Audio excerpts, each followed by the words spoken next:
wabarakatuh. Perkenalkan, saya Vindi Alfionita Yusuf dengan NIM 4114200082, Prodi Pendidikan Matematika kelas C. Nah, pada video kali ini saya akan menjelaskan materi mengenai teorema Pitagoras.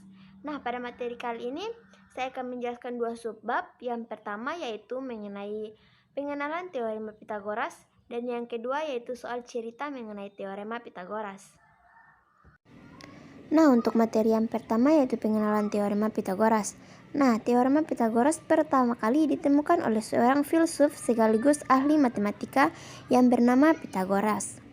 Kendati demikian, rumus teorema Pitagoras pertama kali digunakan oleh masyarakat India dan Babilonia sejak tahun 1900 sampai 1600 sebelum Masehi. Pitagoras menyatakan bahwa kuadrat dari sisi miring segitiga sama dengan jumlah kuadrat sisi tegaknya.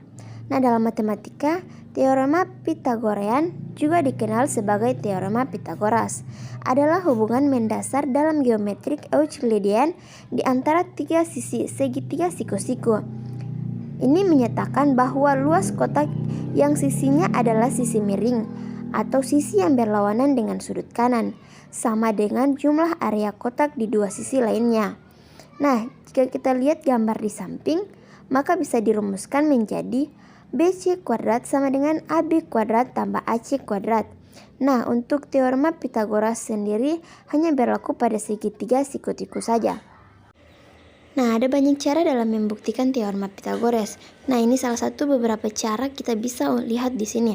Untuk sebelah kiri adalah cara yang paling sederhana dan juga cara memindah-mindahkan segitiga. Yang di tengah juga memindah-mindahkan segitiga. Nah, sebenarnya ada beberapa cara lainnya juga, namun tidak dicantumkan di sini karena terlalu ribet. Nah, teman-teman bisa mengeceknya di internet, ada banyak sekali informasi mengenai teorema Pitagoras sendiri. Nah, bagaimana cara menjelaskan soal-soal teorema Pitagoras?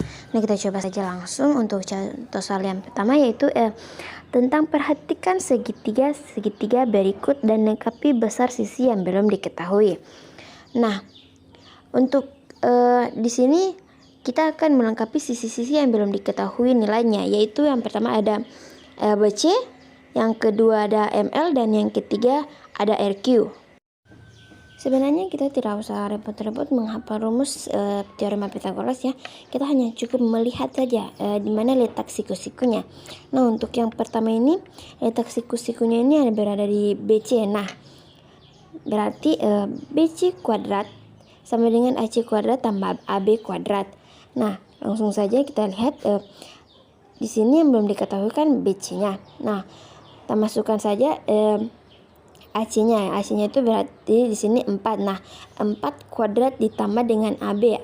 AB kuadrat berarti 3 kuadrat. Nah, nilainya menjadi sama dengan 16 tambah 9. Nah, BC kuadratnya sama dengan 25. Nah, untuk kita sederhanakan itu menjadi BC-nya itu di 5 karena akar dari 25 yaitu 5. Nah, untuk segitiga yang kedua yaitu kita lihat sisi nilai yang belum diketahuinya itu yaitu LM atau ML. Nah, kita lihat siku-sikunya berhadapan dengan MK. Nah, langsung saja kita tulis MK kuadrat disama dengan LM kuadrat tambah KC kuadrat. Nah, langsung saja kita tuliskan MK-nya itu 13. Nah, 13 kuadrat sama dengan LM kuadrat, LM belum diketahui, ditambah dengan 12 kuadrat. Hasilnya 13 kuadrat menjadi 169 sama dengan LM kuadrat ditambah 144. Nah, LM kuadrat dipindah luaskan menjadi 169 kurang 144. Nah, hasilnya 25. Nah, untuk LM-nya itu nilainya 5. Nah, untuk segitiga siku-siku kurang lebih sama dengan yang kedua segitiga yang pertama itu. Nah, kita lihat yang pertama, kita lihat dulu siku-sikunya itu berhadapan dengan apa. Nah, di sini siku-sikunya berhadapan dengan PQ. Nah, langsung saja kita tuliskan PQ pangkat 2 atau PQ kuadrat sama dengan PR kuadrat tambah QR kuadrat. Nah, PQ hasilnya itu 25. Nah, 25 kuadrat sama dengan 15 kuadrat ditambah QR kuadrat. Nah, QR di sini belum diketahui ya. Nah, hasilnya 25 kuadrat menjadi 625 sama dengan 225 ditambah QR kuadrat. Nah, kita pindah luaskan, QR kuadrat sama dengan 625 dikurangi dengan 225. Nah, QR kuadrat hasilnya menjadi 400. Nah, untuk QR-nya sendiri hasilnya yaitu 20. Nah, itu kita kita cabut akar. Nah, akar dari 400 itu adalah 20.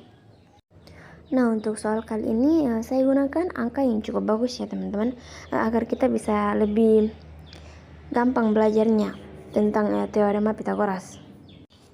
Nah, selanjutnya kita masuk pada contoh soal yang kedua, yaitu berdasarkan segitiga di samping lengkapilah tabel berikut. Nah, kita kerjakan dulu yang A-nya ini. Nah, kita sudah punya sisi-sisinya ini. Nah, kalau teman-teman melihat soal seperti ini, kita harus hati-hati ya. Ingat, selalu lihat siku-sikunya. Di segitiga yang D, A, E ini tidak ada siku-sikunya ya. Jadi kita tidak bisa pakai Pythagoras. D kuadrat sama dengan E kuadrat tambah A kuadrat itu tidak boleh, tidak ada kan, tidak ada siku-sikunya kan. Nah, pertama-tama kita masukkan dulu angkanya itu. Untuk A itu 3, C itu 8, dan D itu 10. Nah, kita mau mencari B dengan E-nya. Kalau kita mau mencari E, maka kita harus melihat si E ini ada di segitiga yang mana. Ada di segitiga di sebelah kiri yang garis putus-putus itu, atau juga di sebelah di segitiga sebelah kanan. Tapi kita lihat yang ada siku-sikunya ya. Yang ada siku-sikunya di sini yang segitiga di sebelah kiri. Nah, kita menuju kepada si E, maka kalau dari sini kita akan dapatkan E kuadrat sama dengan B kuadrat tambah C kuadrat. Karena kita pakai segitiga yang sebelah kiri ya. Nah, tapi masalahnya di sini kita hanya tahu C-nya saja, yaitu 8 kuadrat. Kita tidak mengetahui nilai E dan B-nya. Nah, sekarang kita akan mencari si B-nya dulu terlebih dahulu ya. Nah, si B-nya ini selain ada di segitiga sebelah kiri, ada juga di segitiga yang besar. Sama kita melihat siku-sikunya, tetapi kita mendemak sampai di ujungnya. Menjadi D kuadrat disama dengan C kuadrat ditambah A tambah B kuadrat. Nah, di sini nilai D-nya itu 10. Nah, menjadi 10 kuadrat sama dengan 8 kuadrat ditambah A tambah B kuadrat. Nah, hasilnya 100 sama dengan 64 tambah A tambah B kuadrat. Nah, 34. Nah, hasilnya akan 36, maaf. Sama dengan A tambah B kuadrat. Nah, A tambah B kuadrat ini sama dengan kita akarkan menjadi 36. Nah, karena A tambah B sama dengan 6, di sini kan yang diketahui hanya A-nya, yaitu 3. Nah, kita akan mencari B-nya juga. Yang menjadi kita sederhanakan itu menjadi 3 ditambah B sama dengan 6. Nah, B itu kita sederhanakan menjadi 3. Nah, nilai B itu hasilnya 3. Nah, karena nilai B-nya sudah kita ketahui hasilnya, langsung saja kita masukkan menjadi E kuadrat sama dengan B kuadrat tambah C kuadrat. Nah, E kuadrat yang ditanyakan E kuadrat. Nah, kita taruh hasilnya B kuadrat tambah C kuadrat itu di sini 3. B-nya itu 3. Nah, hasilnya menjadi 3 kuadrat ditambah 8 kuadrat. Nah, sama dengan 9 ditambah 64. Nah, E kuadratnya itu sama dengan 73. Nah, kita sederhanakan menjadi E sama dengan akar 73. Nah, sampai di situ saja. Nah, selanjutnya kita coba lagi yang B-nya. Nah, sekarang kita punya yang ditanya yaitu C dan D. Nah, Terlebih dahulu kita lengkapi dulu nilai-nilainya ini di sisi-sisinya ini atau sisi-sisinya, yaitu untuk A ini nilainya 9, B ini 6, dan E nya ini 10. Nah, yang ditanyakan C dan D. Nah, untuk yang D ini kita butuhkan segitiga yang besar. Kita menghitungnya si C dulu. C ada di segitiga yang kecil. Nah, kita pakai si siku-sikunya. Depannya itu ada 10 atau E, berarti E kuadrat sama dengan B kuadrat tambah C kuadrat. Nah, hasil E ini 10. Nah, 10 kuadrat sama dengan 6 kuadrat tambah C kuadrat. Ya, C ini belum diketahui ya. Nah, hasilnya yaitu 100 sama dengan 36 tambah C kuadrat. Nah, untuk C kuadrat hasilnya 64. Nah, kita sederhanakan menjadi C-nya ini yaitu 8. Sekarang kita mau menghitung si D-nya, maka kita pakai segitiga yang besar. Kita tetap melihat si siku-sikunya. Kita lihat depannya D itu berarti D kuadrat sama dengan C kuadrat ditambah A tambah B kuadrat.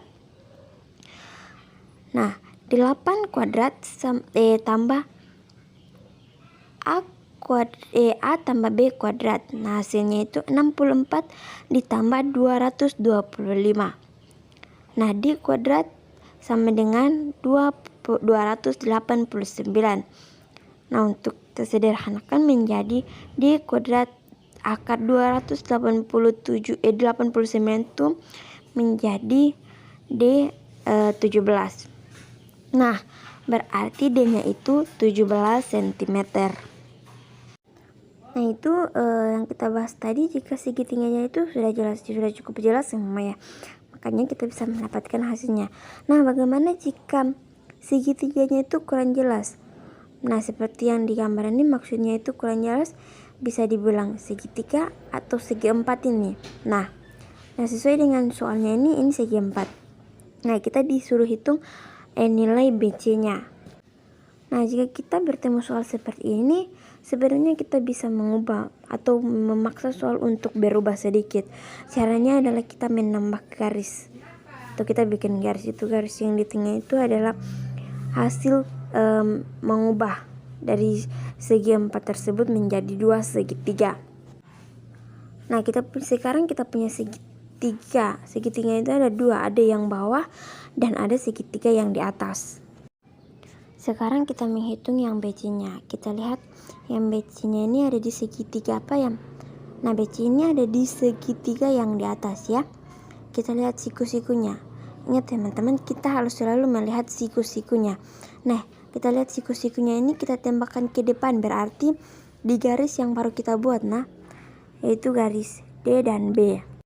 Karena kita hanya mengetahui nilai DC-nya, maka kita harus mencari terlebih dahulu nilai BC-nya. Nah, nilai BD-nya itu kan kita tidak ketahui. Nah, kita harus mencari nilai BC-nya dulu. Oke, sekarang kita cari nilai BD-nya dulu dengan segitiga yang lain. Ingat ya teman-teman, kita masih punya model segitiga yang di bawahnya ini. Kita kan udah membagi segitiga, makanya kita masih punya modal untuk segitiga yang di bawahnya. Nah, kita pakai modal yang di bawahnya sekarang. Kita lihat siku-sikunya ini depannya sama nih, yaitu BD. Nah, menjadi BD kuadrat sama dengan AD kuadrat tambah AB kuadrat. Nah, jadi 6 kuadrat tambah 8 kuadrat sama dengan 36 ditambah 64. Nah, BD kuadratnya hasilnya menjadi 100. Nah, kita sederhanakan, BD-nya itu menjadi 10. Nah, setelah kita mendapatkan hasil BD-nya, kita akan mencari nilai BC-nya. Menjadi BD kuadrat sama dengan DC kuadrat ditambah BC kuadrat. Nah, nilai BD ini kan, BD kuadrat ini 100. Nah, kita taruh saja 100.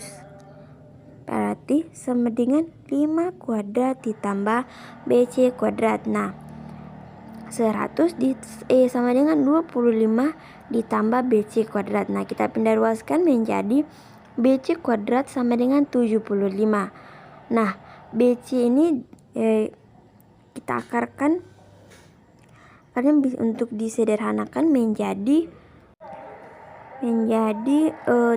BC sama dengan 5 akar 5 pangkat 2 atau akar 5 kuadrat.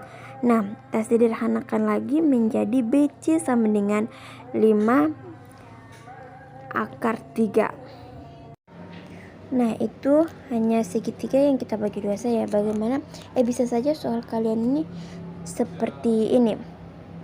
Perhatikan segi 4 di bawah ini. Hitunglah nilai AF-nya. Nah, yang ditanya AF-nya. Nah, kita harus memulainya dari segitiga yang paling besar, yaitu segitiga FDE. Kita lihat segitiga DEF. Kita lihat siku-sikunya. Berarti F kuadrat sama dengan DF kuadrat ditambah DF kuadrat. Nah, untuk EF kuadrat hasilnya ini 20. Nah, kita masukkan saja, berarti 20 kuadrat sama dengan 6 kuadrat ditambah DF kuadrat. Karena DF di sini belum diketahui. Nah, kita jabarkan menjadi 400 sama dengan 36 ditambah DF kuadrat. Nah, hasil dari DF kuadrat sama dengan 364. Nah, kita hanya cukup mencari hasilnya, hanya cukup di sini saja karena ini akan diperlukan di segitiga yang berikutnya lagi. Nah, kemudian segitiga CDF. Nah, kita lihat siku-sikunya, berarti DF kuadrat sama dengan CD kuadrat ditambah CF kuadrat. Nah, hasilnya 364, kan DF-nya sudah kita ketahui sebelumnya, menjadi 364 sama dengan 5 kuadrat ditambah CF kuadrat. Nah, di sini kan yang ditanya CF kuadrat. Nah, kita jabarkan lagi 364 sama dengan 225 ditambah CF kuadrat. Nah, kita pindah ruaskan menjadi hasilnya akan menjadi 339. Nah, nilai CF kuadrat itu 339. Selanjutnya kita lihat segitiga BCF. Nah, kita lihat siku-sikunya lagi, berarti CF kuadrat sama dengan BC kuadrat ditambah BF kuadrat. Nah, hasilnya 339 sama dengan 4 kuadrat ditambah BF kuadrat. Nah, menjadi 339 sama dengan 16 ditambah BF kuadrat. Nah, hasil dari BF kuadrat ini yaitu 323. Nah, yang terakhir kita hitung si AF-nya. Nah, kita lihat siku-sikunya itu di A. Jadi BF kuadrat sama dengan AB kuadrat ditambah AF kuadrat. Nah, BF kuadrat hasilnya 323 sama dengan 3 kuadrat ditambah AF kuadrat. Nah, 323 sama dengan 9 ditambah AF kuadrat. Nah, kita pindah ruaskan. Hasilnya menjadi AF kuadrat sama dengan 323 dikurangi 9. Hasilnya 314. Nah, untuk nilai AF-nya itu menjadi akar 314. Nah, kira-kira seperti itu ya teman-teman. Kalau ketemu soal seperti ini, jangan bingungnya, biasanya dihitung yang paling belakang dulu. Kita mulai dari yang paling besar, dari segitiga yang paling terbesar. Nah, selanjutnya kita masuk pada soal cerita tentang teorema Pythagoras. Nah, di sini ada sebuah tiang tingginya 12 meter berdiri tegak di atas tanah datar. Dari ujung atas tiang ditarik 11 tali ke sebuah patok pada tanah. Jadi, jika panjang tali 15 meter, maka hitunglah jarak patok dengan pangkal tiang bagian bawah. Nah, kita bisa ilustrasikan seperti pada gambar tersebut menjadi segitiga siku-sikus. Nah, jadi jarak patok dengan pangkal tiang bagian bawah dapat dicari dengan menggunakan teorema Pythagoras, seperti jarak sama dengan akar 15 kuadrat dikurangi 12 kuadrat. Nah, jadi akar 225 dikurangi 141. Nah, hasilnya menjadi akar 81. Nah, kita sederhanakan menjadi hasilnya adalah 9. Nah, berikutnya contoh soal yang berikutnya yaitu sebuah tangga yang panjangnya 5 meter bersandar pada pohon. Nah, jarak ujung bawah tangga terhadap pohon 3 meter. Hitunglah tinggi pohon yang dapat dicapai oleh tangga. Nah, dapat dilihat pada gambar di samping, tinggi pohon dapat dicari dengan menggunakan teorema Pythagoras. Nah, menjadi di sini yang ditanya tingginya. Nah, tinggi sama dengan akar 5 kuadrat dikurangi dengan 3 kuadrat. Nah, hasilnya menjadi akar 25 dikurangi dengan 9. Nah, hasilnya akar 16. Nah, kita sederhanakan hasilnya menjadi 4. Nah, hasil dari tinggi pohon yang dicapai oleh tangga itu hasilnya adalah 4 meter, mohon maaf. Nah, untuk contoh soal cerita yang terakhir selanjutnya yaitu seorang anak akan mengambil sebuah layang-layang yang tersangkut di atas sebuah tembok yang berbatasan langsung dengan sebuah kali. Nah, anak tersebut ingin menggunakan sebuah tangga untuk mengambil layang-layang tersebut dengan cara meletakkan kaki tangga di pinggir kali. Jika lebar kali tersebut 5 meter dan tinggi tembok 12 meter, hitunglah panjang tangga minimal yang diperlukan agar ujung tangga bertemu dengan bagian atas tembok.